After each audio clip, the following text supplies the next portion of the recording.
Good morning સંદેશ news જોઈ રહ્યા છો આપ તમારી સાથે સત્યની સાથે અને તમામ ન્યૂઝ અપડેટ સાથે હું ઝંખના દવે નજર મહત્વના સમાચાર પર કરીએ સૌપ્રથમ વાત વાતાવરણની કરીએ તો રાજ્યભરમાં સાર્વત્રિક વરસાદની હવામાન વિભાગે આગાહી કરી છે આગામી 3 દિવસ ગાજવીજ સાથે ભારે વરસાદની શક્યતાઓ છે ત્યારે 3 વરસાદી સિસ્ટમ એક સાથે સક્રિય થઈ છે ગુજરાત પર પણ તેની અસર જોવા મળી શકે છે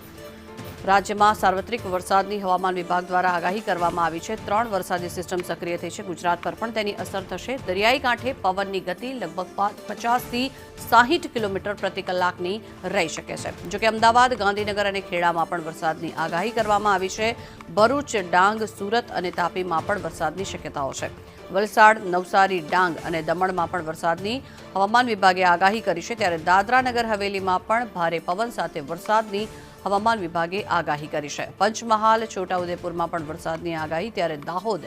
અને વડોદરામાં પણ વરસાદની શક્યતાઓ જોવામાં આવી રહી છે જોકે આ વાતાવરણના કારણે થઈને માછીમારોને પણ દરિયો ન ખેડવા માટે ખાસ સૂચન આપવામાં આવ્યું છે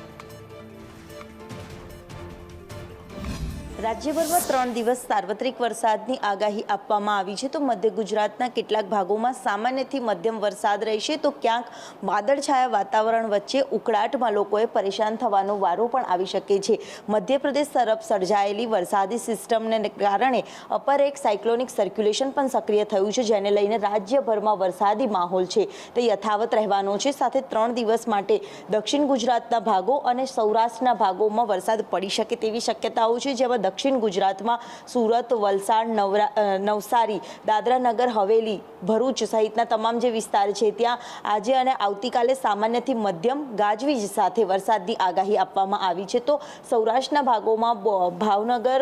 મહુવા અમરેલી જસદણ બોટાદ ચોટીલા સુરેન્દ્રનગર મોરબી રાજકોટ જામનગર સહિતના જે વિસ્તારો છે ત્યાં વરસાદી વાતાવરણની સાથે કેટલાક વિસ્તારમાં ભારે પવન સાથે અતિ ભારે વરસાદ પણ રહી શકે તેવી શક્યતા છે મધ્ય ગુજરાતના ભાગોમાં તમામ જે વડોદરા છે વડોદરા અમદાવાદ ગાંધીનગર સહિતના વિસ્તારોમાં વાદળછાયું વાતાવરણ છે વરસાદ સામાન્યથી મધ્યમ કે પછી છૂટોછવાયો પડી શકે તેવી સંભાવનાઓ છે તે વ્યક્ત કરવામાં આવી છે તો કેટલાક દરિયાઈ કાંઠાના વિસ્તારો હશે જ્યાં પવનની ગતિમાં વધારો હોવાના કારણે 5 દિવસ સુધી માછીમારોને દરિયો ન ખેડવાની પણ સૂચના આપવામાં આવી છે 3 દિવસ ગુજરાતના કેટલાક ભાગોમાં ભારે વરસાદ પડી શકે તેવી શક્યતા હવામાન વિભાગ તરફથી વ્યક્ત કરવામાં આવી છે કેમેરામેન મનીષ વાણિયા સાથે દિવ્યા ચૌહાણ સંદેશ ન્યૂઝ અમદાવાદ।